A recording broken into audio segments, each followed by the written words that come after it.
Thiruvananthapuram medical കോളേജിൽ മതിയായ ചികിത്സ ലഭിക്കാതെ രോഗി മരിച്ച സംഭവത്തിൽ ആ പരാതിയിൽ അന്വേഷണത്തിന് ഉത്തരവിട്ട് ആരോഗ്യമന്ത്രി അടിയന്തരമായി അന്വേഷിച്ച് റിപ്പോർട്ട് സമർപ്പിക്കാൻ മെഡിക്കൽ വിദ്യാഭ്യാസ വകുപ്പ് ഡയറക്ടർക്ക് നിർദ്ദേശം നൽകി. അമൽ തേനമ്പറമ്പിൽ ചേരുന്നുണ്ട്. അമൽ, അല്പസമയം മുമ്പ് ഈ വിഷയം നമ്മൾ പരിശോധിച്ചപ്പോൾ പറഞ്ഞതാണ് ഉടൻ നമുക്ക് പ്രതീക്ഷിക്കാം ഒരു അന്വേഷണത്തിന് ഉത്തരവ് തേടിക്കൊണ്ടുള്ള മന്ത്രിയുടെ അറിയിപ്പും അതിന്മേൽ അടിയന്തര റിപ്പോർട്ടും. ആ റിപ്പോർട്ട് പതിവ് റിപ്പോർട്ട് പോലെ ആകരുത് എന്നാണ് ബന്ധുക്കളുടെ അടക്കം ആഗ്രഹവും. അങ്ങനെയാണ് ഉണ്ടാകേണ്ടതും. എത്രത്തോളം ഗൗരവത്തോടെ ഈ വിഷയത്തെ ആരോഗ്യവകുപ്പ് കാണുന്നുണ്ട് അമൽ?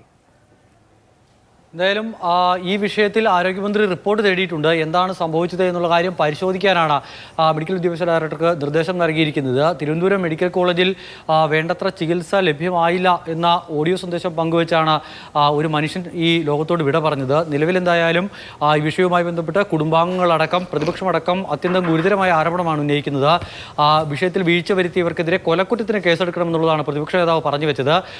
ആരോഗ്യമന്ത്രി വീണ ജോർജിന് ആ സ്ഥാനത്ത് തുടരാൻ ഒരു നിമിഷം പോലും തുടരാൻ യോഗ്യതയില്ല എന്നൊരു കാര്യം കൂടി പ്രതിപക്ഷ നേതാവ് പറയുന്നു. തുടർച്ചയായി വീഴ്ചകൾ ഉണ്ടാകുമ്പോഴെല്ലാം പരിശോധിച്ച് റിപ്പോർട്ട് നൽകണമെന്നൊരു നിർദ്ദേശം മന്ത്രി നൽകുന്നു. ഈ റിപ്പോർട്ടൊക്കെ എത്തുന്നു. പക്ഷേ പിന്നീട് എന്തെങ്കിലും ആ റിപ്പോർട്ടിൽ കാര്യമായ നടപടി ഉണ്ടാകുന്നുണ്ടോ എന്നുള്ളതാണ് ഏറ്റവും പ്രധാനപ്പെട്ട പ്രശ്നം. ഇതിപ്പോൾ ഒരു മനുഷ്യൻ്റെ ജീവൻ നഷ്ടപ്പെട്ട വിഷയമാണ്. അദ്ദേഹം മരിക്കുന്നതിന് മുൻപ് പറഞ്ഞു വെച്ചത് തിരുവനന്തപുരം മെഡിക്കൽ കോളേജിൽ തനിക്ക് വേണ്ടത്ര പരിചരണം ലഭിച്ചില്ല, തന്നെ ഒരു വിധത്തിലും നല്ല ചികിത്സ നൽകി മുന്നോട്ട് കൊണ്ടുപോകുന്നതിനുള്ള നടപടികൾ ആശുപത്രിയുടെ ഭാഗത്തുനിന്നും ഉണ്ടായില്ല എന്നുള്ളതാണ് പറയുന്നത്. അപ്പോൾ തുടർച്ചയായി ഇങ്ങനെ ചികിത്സാ പിഴവ് സംബന്ധിച്ച ആരോപണങ്ങളൊക്കെ ഉയരുന്നുണ്ടായിരുന്നുവെങ്കിലും മരണത്തിന് തൊട്ടു മുൻപ് ഒരാൾ ഇത്തരത്തിലുള്ള ആരോപണങ്ങൾ ഉന്നയിച്ച് അല്ലെങ്കിൽ വെളിപ്പെടുത്തലുകൾ നടത്തിയ ശേഷം മരണത്തിന് കീഴടങ്ങുക എന്ന് പറയുന്നത് അങ്ങേയറ്റം ദുഃഖകരമായ കാര്യമാണ്. നേരത്തെ വേണുവിൻ്റെ കുടുംബത്തിൻ്റെ കാര്യമൊക്കെ കണ്ണൻ നായർ കൊല്ലത്തു നിന്നും പറയുന്നുണ്ടായിരുന്നു. അങ്ങേയറ്റം പ്രതിസന്ധി അനുഭവിക്കുന്ന ഒരു കുടുംബമാണ്. ആ കുടുംബത്തിൻ്റെ ഏക അത്താണിയായിരുന്നു മരിച്ച വേണു.